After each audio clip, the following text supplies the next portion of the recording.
अस्सलाम वालेकुम दोस्तों, इस वीडियो में हम पढ़ने वाले हैं process costing. Process costing basically एक ऐसा मेथड है अकाउंटिंग का जो ऐसी इंडस्ट्रीज़ यूज़ करती हैं जहाँ पे लार्ज क्वांटिटीज़ में आइडेंटिकल या सिमिलर प्रोडक्ट्स मैन्युफैक्चर्ड होते हैं।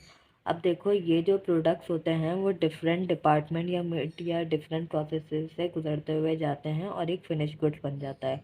अब देखो, ये फिनिश गुड्स बनाते हुए मटेरियल, लेबर, एफओएच ये सारी चीज़ें लगेंगी और इन सारी चीज़ों का इन्वॉल्वमेंट होगा जब हम कैलकुलेशन कर रहे होंगे। अब इसकी एग्जांपल देखो, जैसे टेक्सटाइल इंडस्ट्रीज़ हो गई, chemical, pharmaceutical, food processing, oil refining, cement और स्टील इंडस्ट्रीज़ हो गई। अब ये ऐसी इंडस्ट्रीज़ हैं जहाँ पे मास प्रोडक्शन होती है सिमिलर प्रोडक्ट्स की। अब यहाँ पे एक एग्जांपल देखो पर यूनिट कॉस्ट की, जहाँ पे मैंने लिखा है कि जो टोटल कॉस्ट लगी है वो 5000 रुपीज़ की लगी है। और यहाँ पे दो तरीके के यूनिट्स हैं, एक है कंप्लीट यूनिट्स और एक है वर्क इन प्रोसेस यूनिट्स। अब ये वर्क इन प्रोसेस यूनिट्स क्या होते हैं? वर्क इन प्रोसेस यूनिट्स का मतलब ऐसे यूनिट्स जहाँ जिस पे आधा काम हो चुका है और आधा काम नहीं हुआ। ठीक है, तो 500 यूनिट्स ऐसे हैं जो कंप्लीट यूनिट्स हैं और 50 यूनिट्स ऐसे हैं जो वर्क इन प्रोसेस हैं। अब पर यूनिट कॉस्ट निकालने के लिए 5000 रुपीज़ डिवाइडेड बाय जो कंप्लीट यूनिट्स थे 500 से डिवाइड कर दिया तो 10 रुपीज़ आया। ठीक है, देखो, लेकिन मैंने इसमें work in process units add नहीं किए।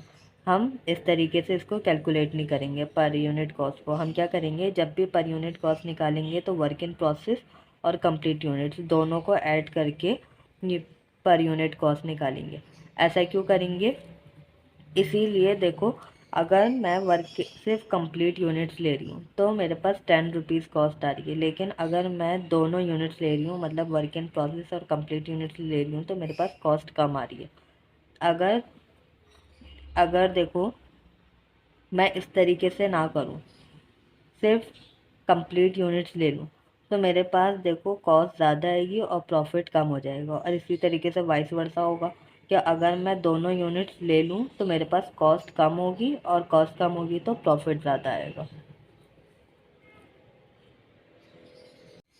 प्रोसेस कॉस्टिंग का क्वेश्चन नंबर 1 है जहाँ पे कॉस्ट ऑफ प्रोडक्शन रिपोर्ट बनानी है फर्स्ट डिपार्टमेंट की। अब यहाँ देखो, टोटल यूनिट्स जो हैं 49,000 हैं, जिसमें से 45,000 यूनिट्स कंप्लीट हो चुके हैं और 4,000 यूनिट्स स्टिल इन प्रोसेस हैं। अब यहाँ सबसे पहले मैं जो स्टार्ट करूँगी क्वेश्चन, क्या करेंगे हम, क्वांटिटी शेड्यूल बनाएंगे। अब क्वांटिटी शेड्यूल किस तरीके से बनाएंगे,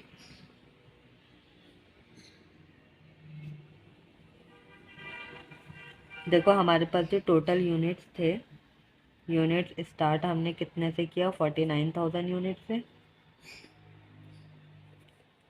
जिसमें से 45,000 यूनिट्स कंप्लीट हो चुके हैं। तो यहाँ पे लिखो यूनिट्स कंप्लीटेड 45,000 और वर्क इन प्रोसेस जो हैं वो हैं 4,000। बस यहाँ पे हमें यही लिखना है कि यूनिट स्टार्ट कितने हुए और कंप्लीट कितने किए हैं और उसमें से वर्क इन प्रोसेस कितने हैं। तो 49,000 यहाँ पे लिख दिया हमने। अब क्या करो, जो नेक्स्ट स्टेप होगा वहाँ पे हमें बनाना है अर्निंग पर यूनिट।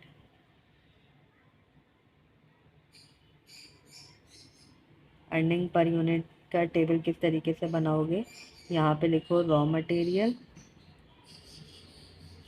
यहाँ पे लिखो कन्वर्जन कॉस्ट। कन्वर्जन कॉस्ट का क्या मतलब होता है, लेबर और एफओएच, तो आप इसको कलेक्टिवली कन्वर्जन कॉस्ट भी बोल सकते हो। अब सबसे पहले क्या करो, जो यूनिट्स कंप्लीट हुए थे, यूनिट टोटल कितने कंप्लीट हुए, 45,000। देखो, अर्निंग पर यूनिट में हमारा बेसिकली क्या पर्पस है, हम यहाँ इस टेबल में ये बता रहे होते हैं कि जो यूनिट्स कंप्लीट हुए हैं उस पर कितने यूनिट्स हैं जिस पे रॉ मटेरियल लगा है और एफओएच लगा है। ठीक है, तो जो कंप्लीट यूनिट्स हैं उसमें रॉ मटेरियल सारे यूनिट्स पे लग चुका है और जो एफओएच भी, एफओएच और लेबर वो भी सारे यूनिट्स पे लग चुका है, इसीलिए मैंने यहाँ पे 45,000 यूनिट्स लिखे। अब यहाँ पे हम ऐड करेंगे वर्क इन प्रोसेस के यूनिट्स। वर्क इन प्रोसेस में, वर्क इन प्रोसेस के जो यूनिट्स थे वो 4,000 यूनिट्स थे। इसमें मटेरियल और लेबर मटेरियल और लेबर हम बताएंगे कि कितना लगा। यहाँ पे हमने इसीलिए इंडिविजुअली नहीं बताया क्योंकि टोटल लग चुका था 45,000 यूनिट्स पे, कन्वर्जन कॉस्ट भी लगी और रॉ मटेरियल भी लगा। मटेरियल यहाँ पे देखो, यहाँ बोल रहे हैं कि 100% मटेरियल लग चुका है वर्क इन प्रोसेस पे, इसीलिए 4,000 यूनिट्स थे तो 4,000 यूनिट्स पे तो लग गया। लेकिन यहाँ पे ये बोल रहे हैं कि जो कन्वर्जन कॉस्ट है वो सिर्फ हाफ यूनिट्स पे लगी है। सही है, तो 4,000 का जो हाफ होता है वो है 2,000 यूनिट्स। इसका मतलब सिर्फ 2,000 यूनिट्स पे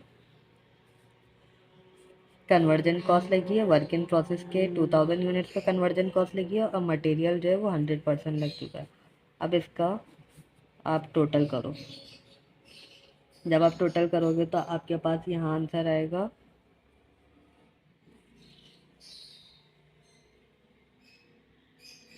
ये 2,000 बस यहाँ पे लिखना है, ठीक है। यहाँ आएगा 49,000 और यहाँ पर आ जाएगा 47,000।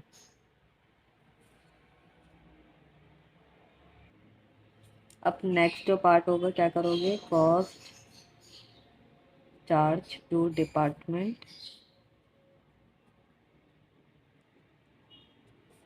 यहाँ पे 3 कॉलम बनेंगे, कॉस्ट, ईपीयू और पर यूनिट।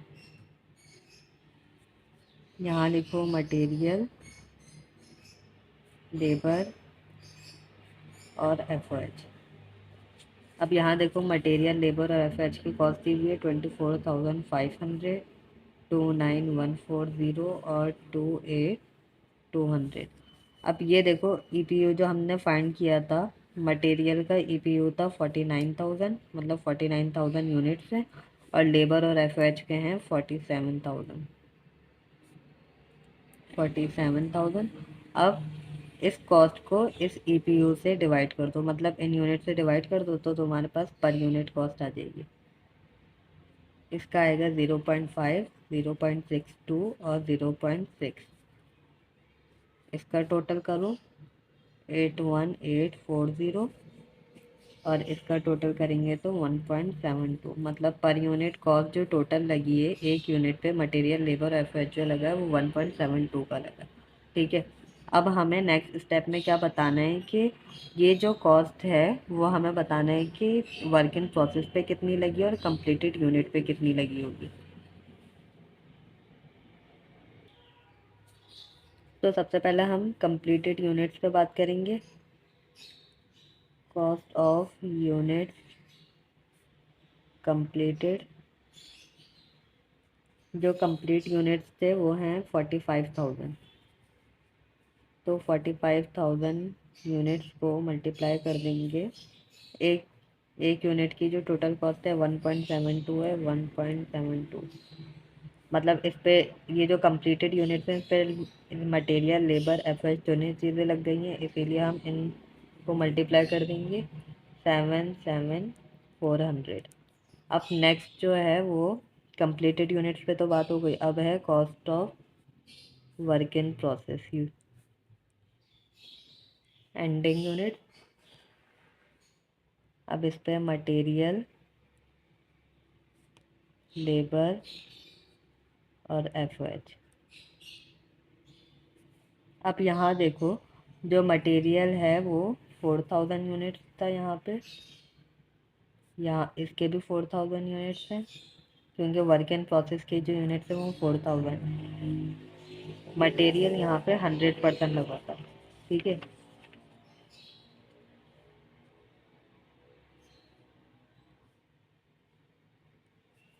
यहाँ देखो मटेरियल की जो कॉस्ट है वो है 0.5, लेबर की जो कॉस्ट है 0.62 और एफओएच की है 0.6। अब इसको मल्टीप्लाई करो तो आपके पास आंसर आएगा 2,000, 1,240 और 1,200। अब इन सबको आप प्लस कर दो,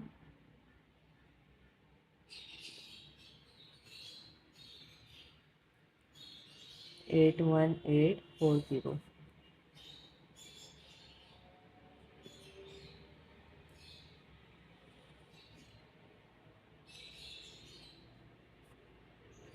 अब यहाँ पे देखो, यहाँ पे जो हमने कॉस्ट चार्ज टू डिपार्टमेंट किया था 81840, फिर उसके बाद हमने इसी कॉस्ट को बताया कि यूनिट्स कंप्लीटेड पे कितनी लगी है और वर्क इन प्रोसेस पे कितनी लगी है। तो 81840 मतलब कि ये वाला और ये वाले दोनों आंसर सेम होने चाहिए। यहाँ पे देखो मैंने बाय मिस्टेक 4000 लिखा है। 4000 को हाफ से मल्टीप्लाई करना 1/2 से, क्योंकि या आप डायरेक्ट 2000 भी लिख सकते हो, क्योंकि सिर्फ जो लेबर और एफ थी वो वर्क इन प्रोसेस के हाफ यूनिट्स पे लगी थी। ठीक है, यहाँ पे भी 1/2 मल्टीप्लाई, और यहाँ पर जो होगा वो कन्वर्जन कॉस्ट है, मतलब लेबर और एफ ओ एच और लेबर भी लिख सकते हो या कन्वर्जन कॉस्ट भी लिख सकते हो।